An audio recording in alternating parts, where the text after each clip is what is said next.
Boa noite a todos. Eu queria então, congratular a fala dos nossos amigos aqui da mesa, o Marcos, Elane e o Bessa. E eu falo para os índios que nós somos poucos, mas o valor individual de cada um, provavelmente eu acho que dá 10 dos deles. Então eu acredito que nós temos razão. Então é realmente um prazer a gente estar aqui nesse momento e poder falar com os nossos aliados, né, e os nossos alunos. Então, já que a gente está falando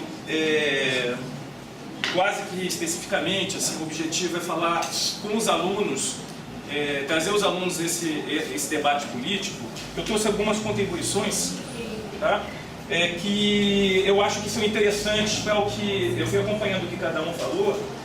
E já que a gente está numa universidade, eu trouxe então essas contribuições de alguns pensadores que eu acho que podem ser muito úteis. Então eu estou me dirigindo quase exclusivamente aos nossos alunos. Tá? Então, um autor francês chamado Didier Huberman, ele escreveu um livro muito interessante chamado Sobrevivência dos Vagalumes. Tá? Os vagalumes são as minorias, as vozes inauditas, pessoas que falaram algumas coisas importantes, mas a mídia e o poder não quis ouvir. Tá?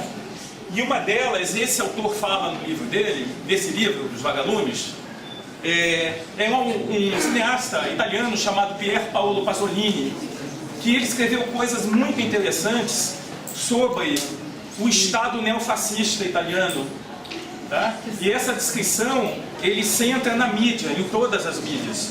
E ele fala que a mídia, tá? Assim como outro italiano muito importante que escreveu sua obra na prisão, e morreu na prisão, que se chamava Gramsci, a mídia, assim como a escola, infelizmente, e outras instituições, são aparelhos ideológicos.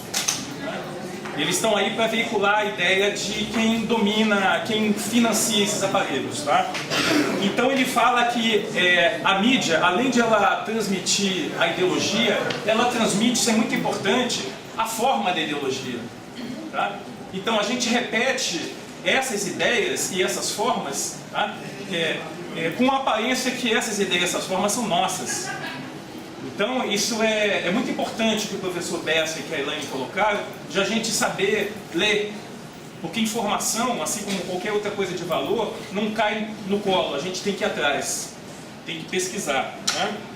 E essa questão que ele fala do Estado neofascista, ele está falando da Itália pós-guerra, e esse autor e cineasta Pasolini foi assassinado, né, por essas entidades ligadas ao Estado fascista. Aqui no Brasil, a despeito do governo, né, com uma bandeira onde está escrito Ordem e Progresso, a gente deve esperar também uma série de iniciativas e visões que tem muito dessa coisa neofascista. Né? Então, o outro autor que eu queria falar, ele escreve uma coisa muito interessante, trazendo essa questão da mídia e da construção, ou do convite para que a gente pense no que está escrito na mídia, pense de uma forma crítica. Eu falo então da educação, né? E especificamente a educação dentro da universidade.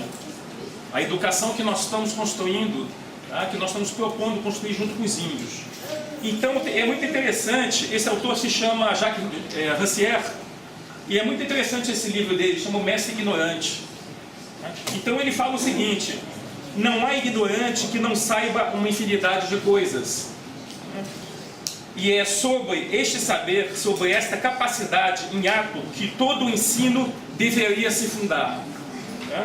Instruir pode, portanto, significar duas coisas absolutamente opostas. Primeiro, a capacidade, tá, confirmada pelo próprio ato que pretende reduzi-la, tá? Que é a ideia de que nós somos os detentores, o professor, o mestre, de um conhecimento que deve ser passado para o ignorante. Tá? Isso ele chama de embrutecimento. E a outra possibilidade é cativar, tá? Fazer florescer uma capacidade que se ignora, que se nega, tá? Mas está lá. Então, só para finalizar, essa minha vontade de contribuir, de chamar os nossos alunos a pensar um pouco sobre essa universidade que nós estamos convidando se formarem, né, para se tornarem interlocutores. Então ele fala na questão do progresso, né, que o progresso, essa instrução, ela acaba eternizando a desigualdade. Tá? Então, os amigos, ele termina esse parágrafo, os amigos da igualdade não têm que instruir o povo para aproximá-lo da igualdade. Né? Eles têm sim que emancipar as inteligências, ajudar o aluno a se dar conta das potencialidades, tá? A definir aquilo que ele quer e acompanhar esse crescimento. Não nos colocarmos no papel de sabedores e os índios de ignorantes. Né? Eu acredito que no futuro, não só para a nossa licenciatura, outras licenciaturas, mas para o ensino de uma forma geral, tá? Essa visão, espero, ela possa ser levada mais a sério. Né? E que o professor ele deixe de ser mais um braço de transmissão de ideologia do Estado e de forçar, uma forma de forçar o aluno a se tornar um subserviente, né? Um embrutecido. Então, eu acho muito interessante, enfim, eu deixo essas ideias para os alunos e também para motivar um pouco a discussão a respeito do que os nossos colegas, nossos amigos aqui colocaram. Obrigado.